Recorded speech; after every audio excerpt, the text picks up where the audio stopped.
Andrew Siciliano sitting in for Rich Eisen today. The Honda Insider Report now with old school R&B loving and NFL Network draft guru Daniel Jeremiah joining us live on the telephone. Could you finish those Ralph Tresvant lyrics, DJ? I promise you that the listeners with good taste would much rather listen to the rest of that song than to our interview. And Ralph T. The thing about Ralph T, dude, is I thought he had so much more in him. I thought he had more. The one album. More hits in him. Sensitivity's kind of like that's like his one jam outside of New Edition. Great album cover too. And are you more of a Ralph T or a Johnny G or a Bobby B as the front man for New Edition guy? Well, look, I think Johnny G is the most talented. Absolutely. I'll take Johnny Gill. I had all of his albums. I love Johnny Gill, but I was a fan of all of them. So I had all their stuff. But just if you're going to scout, which you always got to do, right? I would rank them Johnny Gill 1. Mm-hmm. I would go Ralph T. Even though Bobby B is a better performer, Ralph is a better singer. So I go Ralph 2 and Bobby 3. Ooh. Yeah. Wow, that one's rough. That's an upset. Ooh. That one's rough. Hey, you got to have your own take. You got to have your own opinions. Obviously, and I would take Bobby in the draft too. Well, I mean, here's the thing with Bobby. There's some character risks, and you don't know about longevity. You don't. That's true. Definitely not. You don't. Definitely you also don't know player. if long term he can keep the weight down. Yeah, that's true. Yeah, that's true. Obviously, that might be a concern. Daniel Jeremiah not only gives you old school R&B and hip hop insight, he also stars on Path to the Draft, 6 p.m. Eastern Time nightly on NFL Network. How many mocks have you done?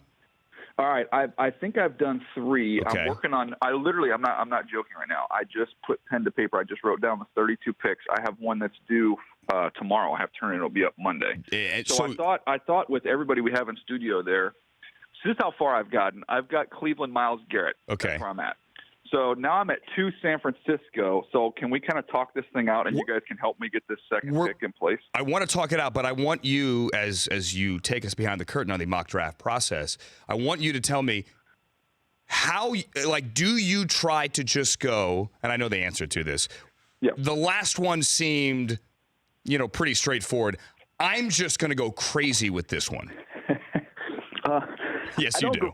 I don't go crazy with it. I try and have a couple points. I try and just there's a couple dominoes that really affect the draft. So if you can mess with it and just put one one, I'll give you an example. Most of the time as we get closer, I get better information from teams, and that's kind of how I do these mock drafts. So at this point in time, you're still throwing darts, and so I just thought, you know what, the Giants, Eli's getting a little older. Let's just throw him a quarterback here in the first round, based off nobody I've talked to, and partially because I know the Giants fans are going to lose their minds. There you go. When I have them taking a quarterback. There you go. So I sit back, and then now the thing that I've learned though is these things have every year, Andrew, these get more popular, and so now I've realized I have to then I'll get called to go on all these national shows like this one. And they're asking me, how the heck do you have? I'm like, oh, crap, I got to answer the question of why I did it now. I don't know if I should do that Have you ever given the truth, which is my son did this one? I really am. I really want to turn one over to him so bad and just see what he can do. I thought you did once last year. I give him, I'll he'll be in the other room. Hey, Rylan, what do you think? Should I, this guy or that guy for this team? And he'll just give me the name. All right, I'm cool with that. Let's go there. Well, let's go to number 2 because Daniel Jeremiah joins us here, NFL Network Path to the Draft. Yesterday on my show, Up to the Minute, Ian Rappaport said that he heard a lot in Phoenix at the league meetings that maybe the Niners really do like a quarterback at 2. And my initial reaction was, well, that's because they want someone to pay them to move up, come up there to 2. So let's play the game. Do they want a quarterback at 2, DJ? Who would that quarterback be? Well, I mean, I think when you kind of, if you look at Kyle Shanahan, who we all know was enamored with Kirk Cousins, right? So what is appealing about Kirk Cousins? The things about Kirk Cousins we know. He's 100% a gym rat. They have to kick him out of the facility. He was a 3-time captain at Michigan State, right? So and his teammates, they all love him that have played with him at any level. So you got somebody that's kind of addicted to the process. That's a gym rat, that's a good leader, personality-wise, all that stuff. So if you try and match that stuff up, take the skill sets and all out. And obviously Shanahan, with his dad and everything else too, RG3, maybe more of an athletic guy. I don't think that's really his deal. The interesting thing is I think Deshaun Watson fits everything from a character standpoint, work ethic, leadership, all that stuff. Check, check, check, check, check. Stylistically, though, I think it's going to take a little time for him to operate inside the pocket like he would want, he's historically had with his quarterback. So it's tough for me to find a perfect fit for them to take a guy there at 2. I would say I just don't think Trubisky. I don't think that's their type of guy from the first things that I mentioned. I think that checklist fits more with Watson. So to be honest with you, I don't have him taking a quarterback because I don't think anybody hits off that entire checklist. All right. So then what is it, Jonathan Allen? No. So here's where I'm at. So I've heard just from talking to other people that have friends inside the building there that they like Marshawn Lattimore from Ohio State, the corner. He's had some injury stuff in the past with his hamstring. So do they go there? You've got Solomon Thomas, who would make some sense for them as a dynamic defensive lineman. They have the 2 kids from Oregon and Buckner and Armstead who are, really for that other defense, a 3-4 defense. And now you get Thomas, who you could play in a lot of different places, but really could kind of be that 3 technique and really give you some inside pass rush, which Lynch was around, obviously, with Warren Sapp there in Tampa. So you could kind of go in that direction. So corner, you could go with a defensive lineman. We've eliminated quarterback, and then the other option was, which you hinted at, would be to get the heck out of there if you get somebody to come up.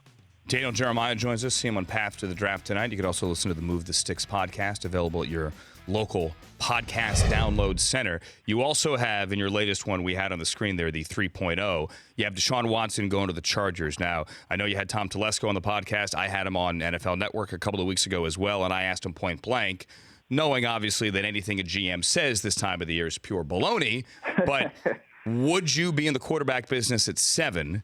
And he, DJ, did not say no. Yeah.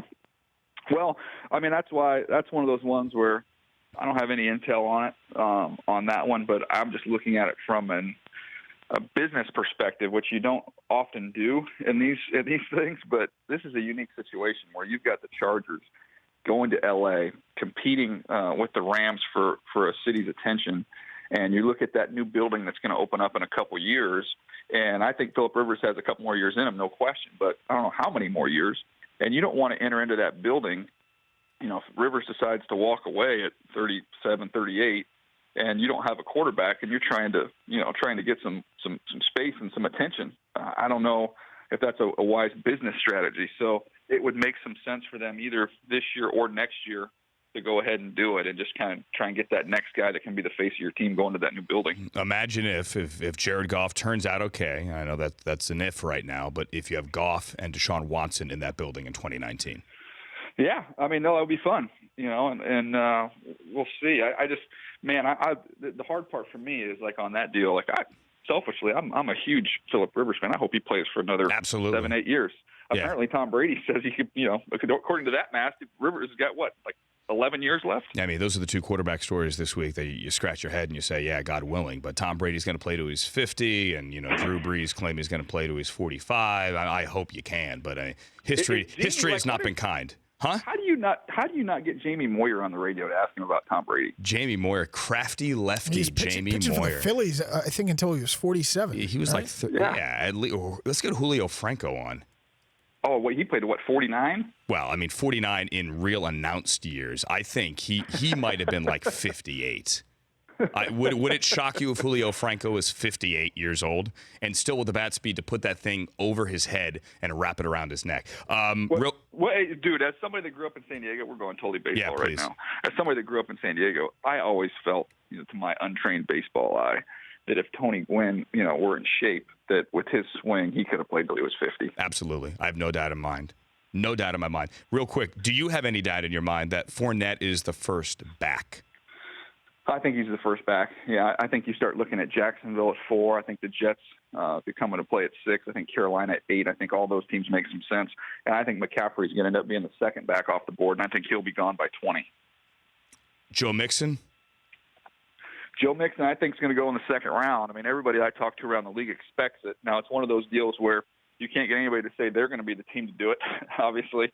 But everybody says, look, he's, it's kind of like that one round. He gets the 1 round penalty, and people have strong opinions on, whether that's right or wrong. But that's kind of the vibe that I get, is that in the second round that somebody's going to do it. I mean, at the end of the day, if you're okay with taking him in the 4th round, why would you not be okay with taking him in the second? If not for the video, and if not for the crime, forget about the video for a second. Yeah. The crime is the issue here. The video just made it worse because you can't hide the crime. Would he have been the first back? I think, look, without anything, if none of that stuff took place, I think he'd have a really good shot of being the first back. I think he, at worst, would be the second back. But I think going through the entire process, he would have gained a lot of momentum, because just watching him, catch the football. And we've seen how much McCaffrey's helped himself with what he can do catching the football. Mixon does it in a bigger package. So, I think he would have definitely been in play there. And I think even with the crime, without the video, I think there would be a lot more talk about, does he go in the first round or not? Wow. The video changes it, and that shouldn't be the case, but that's just the way it is. Of course it is. Last one, and I promise the last one. Would you downgrade Myles Garrett because he likes Journey? Hey, look, when it comes to my grade, I don't stop believing Myles Garrett. Wow. Ladies and gentlemen, well Teed you done. up, sent Well it done. home.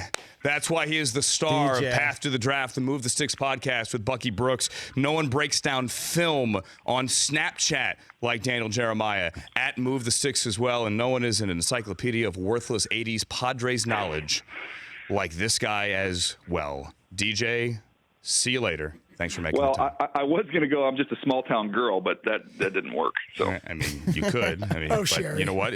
We'll just keep it as our secret, okay? see you, boys. See ya. The Rich Eisen Show, weekdays at noon Eastern on Audience.